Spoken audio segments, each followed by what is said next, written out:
As you can tell from my shelf of knickknacks that scream virginity louder than an air raid siren, I'm a little bit of a dork, and instead of going outside and talking to real people, I decided to hunt for games that would look nice and embarrassing to have on my Steam profile. Because there's nothing more terrifying than talking to an actual human person. And during this search, I found a game that seemed to strike everything I was looking for. An adorable anime waifu, wholesome moments that warmed my cold, dead heart, and a content warning for blood, violence, and dismemberment. Oh.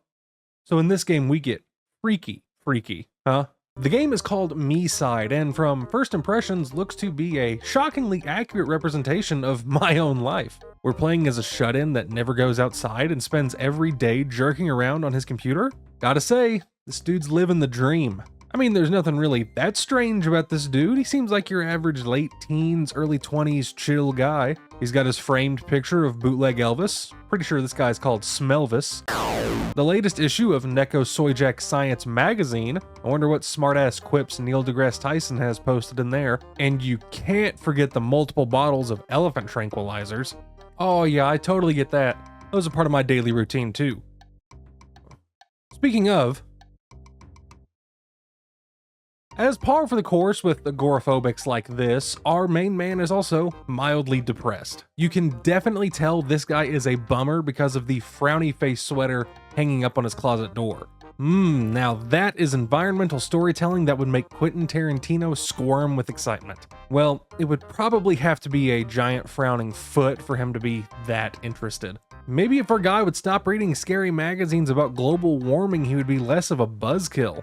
That's why I don't follow the news at all. I have no idea what a Joe Biden is. Is that some kind of dog? If this guy is anything like me, then he likes to silence the angry voices in his head with some healthy parasocial interaction. And if we can't take care of our own physical and mental needs ourselves, then maybe we can take care of a sickeningly sweet anime girl instead. Meet Mita. Voted as the certified best girl, she'll keep you enamored with her beauty and charm while you do all sorts of chores like picking up her dirty laundry, making delicious meals. Yeah, but you like that you carrot, don't you? Yeah, you dirty little carrot. Yeah. Or buying her the worst gifts imaginable. Wait. You seriously want me to buy you a portable TV? What is this, 1994? Can't you just watch something on your cell phone? You know, the thing you live inside of? Gotta say, so far this whole game has the same vibe as those mobile games where you're doing something menial like cleaning a bathroom and then all of a sudden it hard cuts to people farting in each other's mouths. I just wish that anime girls were real. Why? It's not like you would talk to them either. Oh well, I guess they are real in my dreams.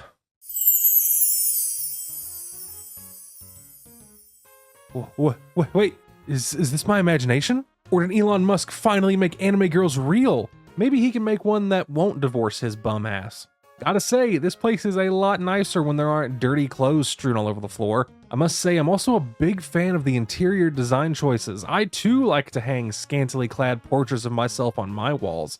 Now this one I call Diz in Heat, and I would go more into its meaning, but I don't think YouTube would like that very much. But seriously, this is a dream come true. I get to live with an anime girl. I get to cook with an anime girl. I get to play cards with an anime girl. My life would be so much better if I had an anime girl just hanging around me all the time. Truly, my life is now perfect, and there is nothing at all that could ruin this moment. Oh, damn it. Something ruined this moment. Mita, sweetie, you're not going to scare me with a tastefully timed jump scare, are you? Well, let me just go ahead and take the fuses we keep in the fridge to fix the fuse box. The magnets. They spell evil. Does this mean my darling Mita is secretly plotting against me? Oh. Well, that is a lot more overt. But I know better than that. There's no way my lovely Mita would hurt me. Okay, yeah. I'm sure 95% of you saw that subversion coming from a mile away. Even if you just spend more than 15 seconds looking at the store page on Steam for this game, you can tell this is much more than the cutesy life sim it's pretending to be. And in this day and age, disturbingly cute anime genre shifts are nothing new. The Dokis cornered that market decades ago. But even though thematically MiSide doesn't bring a whole lot new to the conversation, its presentation and its genuinely terrifying horror make it an extremely refreshing breath of fresh air. especially in today's gaming atmosphere. At its core, MiSide leans pretty heavily into the video game gone wrong trope, which, like I said a moment ago, is really nothing new. Back in 2017 when I first played Doki Doki, that rocked my tits off, and to be honest, I will always love this gimmick. But after countless other indie games have done the exact same thing, it feels a little tiring seeing yet another game do it all over again. Just like it's tiring to see yet another white guy with glasses do half-baked YouTube reviews on video games. Though personally, I find that MiSide shines a little bit brighter than other similar titles. I don't know what it is about MiSide specifically, but the horror aspect of this game hit me like a truck barreling down the highway. And no, I'm not just talking about the horror of having an intimate interaction with a woman. No, do not touch my no-no square. I hate to keep comparing this game to Doki Doki Literature Club, but they're kinda like the Pepsi and Coke of psychologically horrifying anime games. With Doki Doki, I was aware that the game was disturbing to some degree, I just didn't know to what capacity. But with MiSide, I knew pretty much from the outset that this was the video game equivalent of a sleep paralysis demon dancing around in a Sailor Moon cosplay. Though I will admit, for a second there, I did think this was one of those games that you play with one hand, if you know what I'm saying.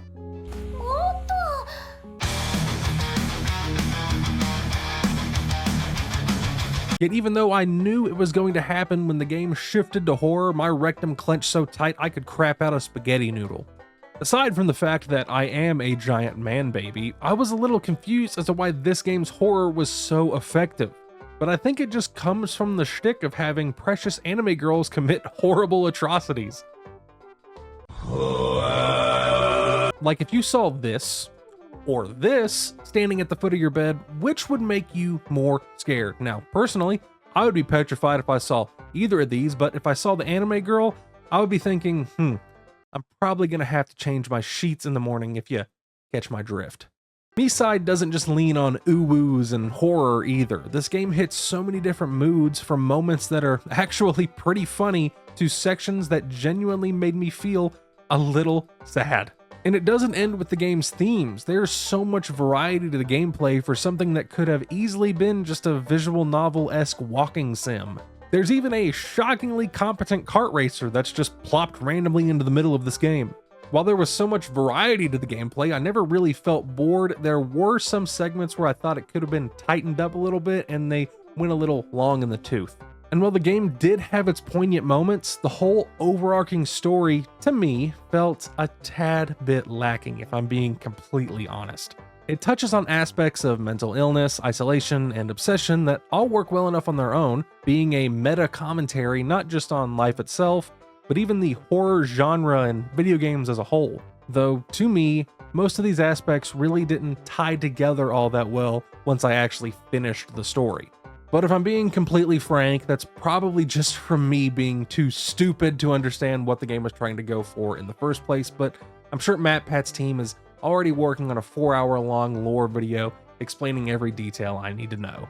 All in all, MiSide is an utterly fantastic game that wears its inspirations on its sleeve and doesn't feel like a rehash of the similar games that came before it. And for being a game developed by a team of 2 people, this blows most other AAA games that have come out in the past year completely out of the water. You know, even though she did try to dismember me limb from limb or flay the skin from my body, there's just something about Mita I can't ignore. I think that's called being starved for human interaction.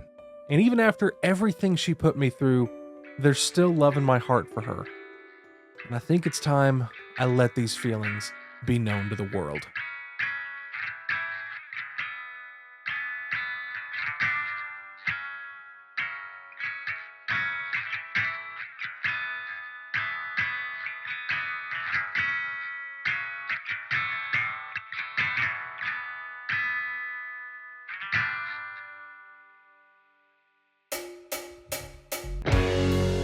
I was stuck inside my shell,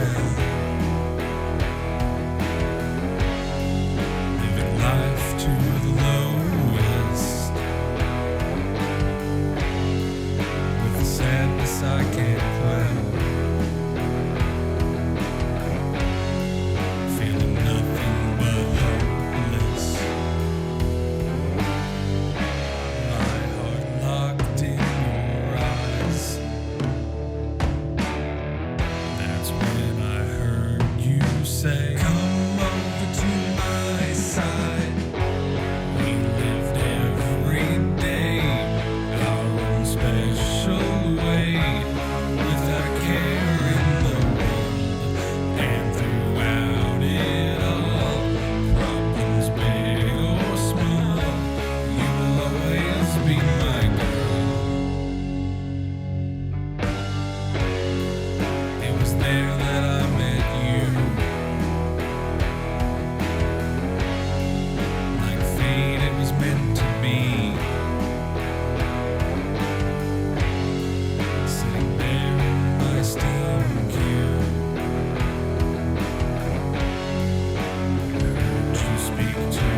I looked at the camera at one point. It's fine.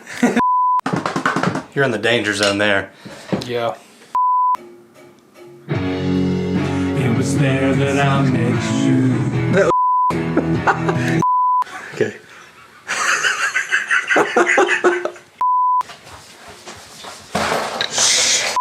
I knew I was gonna do